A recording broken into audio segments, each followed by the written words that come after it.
അസ്സലാമു അലൈക്കും വറഹ്മത്തുള്ളാഹി വബറകാതുഹു. മഹാനായ അനസ് റളിയല്ലാഹു അൻഹു ഉദ്ധരിക്കുന്ന ഒരു സംഭവമുണ്ട്. ഹബീബായ മുഹമ്മദ് റസൂലുള്ളാഹി സ്വല്ലല്ലാഹു അലൈഹി വസല്ലമ തങ്ങൾ ഒരിക്കൽ സ്വഹാബത്തിനോട് ചോദിക്കുന്നുണ്ട്, സ്വഹാബ, സ്ത്രീകൾക്ക് ഏറ്റവും ഉത്തമമായ കാര്യം ഏതാണ്? സ്വഹാബത്തിനോട് ചോദിച്ചപ്പോൾ ആർക്കും മറുപടിയില്ല. എല്ലാവരും പരസ്പരം അങ്ങോട്ടും ഇങ്ങോട്ടും നോക്കുന്നുണ്ട്. ആർക്കും കൃത്യമായൊരു മറുപടി പറയാൻ പറ്റുന്നില്ല.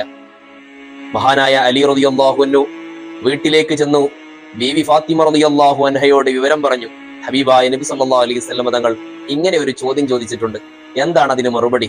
ഉടനെ ബീവി ഫാത്തിമ റളിയല്ലാഹു അൻഹ അലി റളിയല്ലാഹു അൻഹുവിനോട് പറഞ്ഞു കൊടുക്കുന്നുണ്ട്, അലിയാര് തങ്ങളെ, നിങ്ങൾക്ക് പറഞ്ഞുകൂടായിരുന്നോ, ഒരു സ്ത്രീക്ക് അവൾ ജീവിതത്തിൽ ഏറ്റവും നല്ല കർമ്മം അവൾക്ക് അന്യപുരുഷന്മാരിലേക്ക് ഇറങ്ങിച്ചെല്ലാതെ അന്യപുരുഷന്മാരിൽ നിന്ന് മാറി നിന്ന് പുരുഷന്മാരുടെ അസാന്നിധ്യത്തിൽ നല്ല ഒതുക്കത്തിലും ചിട്ടയിലും മറവിലും ജീവിക്കുന്നതാണ് ഒരു സഹോദരിക്ക് ഏറ്റവും ഉത്തമമായ കർമ്മം, അമലെന്ന് നിങ്ങൾക്ക് പറഞ്ഞുകൂടായിരുന്നോ എന്ന് ബീവി ഫാത്തിമ റളിയല്ലാഹു അൻഹ അലി റളിയല്ലാഹു അൻഹുവിനോട് പറഞ്ഞു കൊടുക്കുകയാണ്.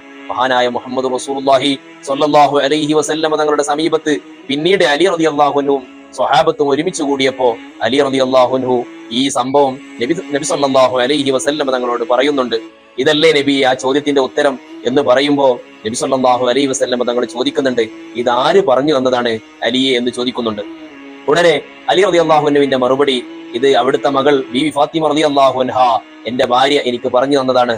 അപ്പൊ നബി സല്ലല്ലാഹു അലൈഹി വസല്ലമ തങ്ങൾക്ക് വലിയ സന്തോഷമാവുകയും നബി സല്ലല്ലാഹു അലൈഹി വസല്ലമ തങ്ങൾ സ്വഹാബത്തിനെ ഈ വലിയ സന്ദേശം പഠിപ്പിക്കുകയും ചെയ്യുകയാണ്. പ്രിയമുള്ളവരെ, ഇന്നത്തെ സാഹചര്യത്തിൽ ഒരുപാട് മുസ്ലിം സഹോദരിമാർ ട്രെൻഡായിക്കൊണ്ട് എല്ലാ കാര്യങ്ങളും രഹസ്യവും പരസ്യവും മാറ്റ വ്യത്യാസങ്ങളില്ലാതെ എല്ലാ കാര്യങ്ങളും അന്യപുരുഷന്മാർ കാണുന്ന രൂപത്തിൽ പരസ്യമായി സോഷ്യൽ മീഡിയയിലും അല്ലാതെയും പരസ്യമായി രംഗപ്രവേശനം നടത്തുമ്പോൾ ഈ ഒരു ഹദീസ് നമ്മുടെ ഓർമ്മയിൽ ഉണ്ടാകണം. ഈ ഒരു സംഭവം നമ്മുടെ മനസ്സിൽ എല്ലാവരും ഓർത്തു വെക്കുന്നത് നല്ലതാണ്. അള്ളാഹുവിന്റെ മുമ്പിൽ രക്ഷപ്പെടാൻ അത് കാരണമാകും.